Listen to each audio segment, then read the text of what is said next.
Hi, and welcome to another episode of the AGB podcast. I'm sitting down today with Chris Rogers. Chris is an entrepreneur in the gaming product space, but he's also been diversifying over the last few years into quite a few different areas of business. One of this is around environmental sustainability, which is something that we hold very close to our hearts. Chris, perhaps just to kick us off, could you give us a bit of a quick insight into your background and what you've been up to in the sustainability space? Sure. I've been in the gaming industry for 25 years now, 10 years out on my own with my own various interests. Early days starting with sort of distribution, but in the last 3 or 4 years, I've developed a number of different companies. One's a software, TrafGen Asia is a software business. I'm still involved with FabSmart, which is a small manufacturing business that delivers the fast action baccarat of the Venetian.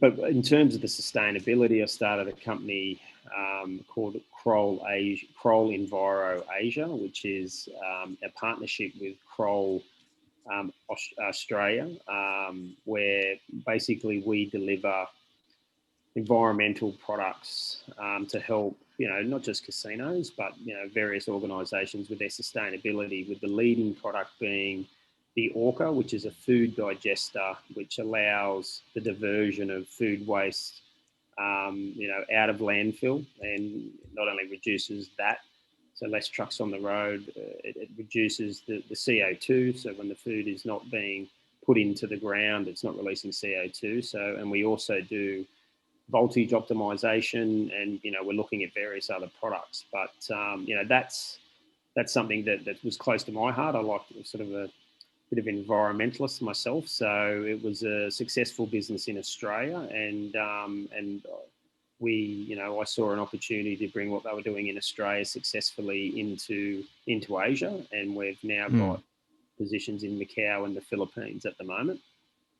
And just, I was just saying earlier, but the audience has missed it, but I just thought it was a phenomenal amount, the amount of food wastage just in Australia alone, and I'm sure other countries as well. Something like if you were to stack all the pallets of food, wasted food just in Australia in a year, those pallets would be able to reach the moon. And just thinking about the scale of food wastage in just one country of this entire globe is staggering, really. It is. And look, I mean, food waste in all countries is a major issue, whether it's Australia with a small population or China with a massive population and massive consumption.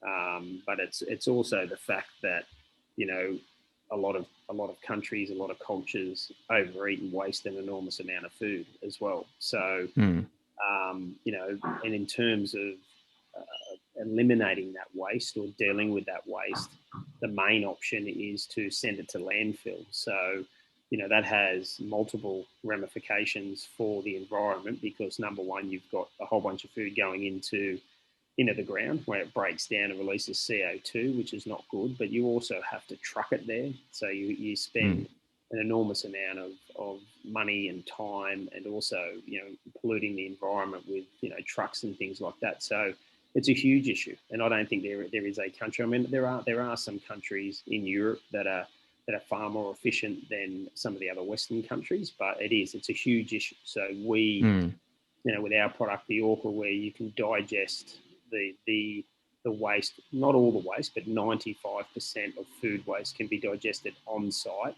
and processed on site, meaning that you're eliminating a huge amount of environmental elements out of a country, so particularly in a small place like Macau, very important. Now, Chris, you mentioned earlier that a lot of your sustainability solutions are targeted towards integrated resorts operators in Asia. They're the same people that have been dealing with possibly one of the largest brunts of the COVID-19 pandemic, which may have shifted some of their priorities around. How has that affected the rollout? I mean, it's understandable. I mean, sustainability is important, and like I said, I think most people, and certainly most of the operators that we've experienced, have goals and want to achieve a lower or a minimal environmental sort of footprint. But first things first, they have to be profitable, and they've got to make sure that their business is right before they can invest in sustainability projects. So yeah, it's been difficult the last 12 months. I imagine that COVID, where everything's now for safety reasons and health reasons, everything's now disposable. You get disposable cutlery and napkins and straws, and maybe even cups as well. I mean, that would understandably take a huge hit on that plastics and paper wastage problem, right? 100%. I think the other thing that a lot of people are probably not realizing is when you look at sustainability and you think about the amount of masks, the amount of rubber gloves that are now going to have to be used across the world. Give you an idea, Mm. it takes 36 sets of gloves to handle the vaccine from shipping it to administrating it into an arm. So you can imagine that if that's 36 sets of gloves for every single person that gets vaccinated, and that there's Wow. millions and millions and millions, obviously hundreds of millions of people that need to be vaccinated. It's an incredible amount of volume of what is needed at the moment. So, those that really understandably hasn't been factored into a lot of things because people are just trying to get their heads around the COVID scenario and survive. But the amount of waste that's going to come just from PPE supply, it's I've got a very business partner of mine that's in that space and is supplying the gloves to and the masks to various countries, and it's in the billions, and Yeah. they're all disposable, mate. They're used once or twice, then they're thrown out, and the management of that.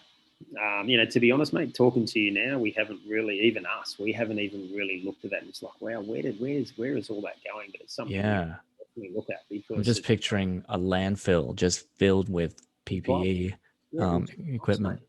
And it's Yeah. just like 36 sets of gloves by the time someone receives the vaccine. You do 100 people a day. That's 3,600 sets of gloves that are in a bin. Yeah. And we're not taught. And the unfortunate thing with the vaccine is, I think people think this is a vaccine that's going to probably need to be administered, or will be needed to be administered every year because there's going to be variants. So you're talking about billions of people needing a jab to make the world safe every year. So that's how many people? 2 billion, whatever billion people, 3 billion people times 36, Oh, effectively jeez. every year.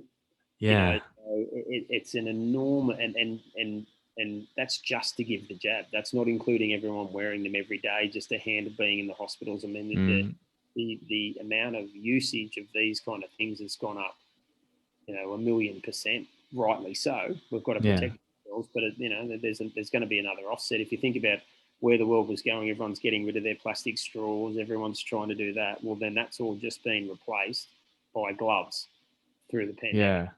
Every straw that we got rid of, every disposable cutlery that was taken out, shopping bags out of supermarkets in places like Australia, all of that work and effort is probably being counted by the amount of gloves that are going to be, administered around the world.